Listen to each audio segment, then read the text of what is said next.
They called her the ship that could not sink. 11:41 p.m. The North Atlantic is dead calm, black water, no moon, and somewhere in that darkness, a wall of ice the ship never sees coming.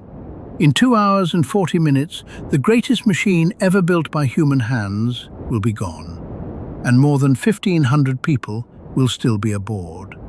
This is the night the modern world learned that unsinkable was only a word.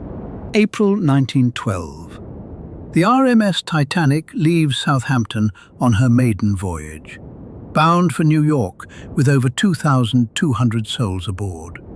She is not just a ship, she is a statement. Nearly 3 football fields long, a floating city of grand staircases, crystal and electric light, the largest moving object humanity had ever made. Her builders gave her something even more valuable than luxury: certainty. 16 watertight compartments sealed by the flick of a switch. The press called her practically unsinkable. The public dropped the word practically. And that single word, unsinkable, is why there were lifeboats for barely half the people on board. The law said it was enough. Nobody argued. Why would you need lifeboats for a ship that cannot sink? 4 days in. The sea is glass. The night is freezing. High in the crow's nest, a lookout stares into the dark with no binoculars. They were misplaced back in Southampton. 11:40. He sees it.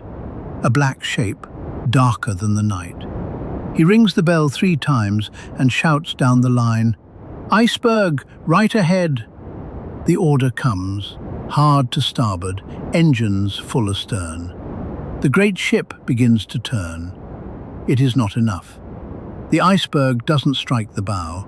It scrapes down the starboard side, below the waterline, popping rivets and opening the hull along 5 of the 16 compartments. And here is the cruel arithmetic. Titanic could float with 4 compartments flooded. 5 was one too many. The moment the ice touched her, she was already lost. Everyone aboard just had 2 hours and 40 minutes left to find out. The distress calls go out. The nearest ship is hours away. On deck, the evacuation is chaos dressed as calm. The crew has never drilled this. Passengers can't believe there's danger. The lights are still on, the band is still playing. So the lifeboats are lowered half empty. The very first boat leaves with room for 65, carrying just 28. Women and children first becomes women and children only. And then, for most of third class, trapped low in the ship behind locked gates, no chance at all. At 2:20 a.m., the lights finally die. The ship breaks in 2 and slides beneath the water. More than 1,500 people are left in water so cold it kills in minutes. 20 lifeboats float nearby. Only one rows back. The Carpathia reaches the scene at dawn, to an empty ocean and a few hundred survivors in scattered boats. The world does not just mourn, it demands answers. And the investigations expose the truth. The tragedy wasn't fate, it was overconfidence written into the rules. Within 2 years, everything changes. Enough lifeboats for every soul aboard, by law. A 24-hour radio watch. And the International Ice Patrol, still guarding those waters more than a century later.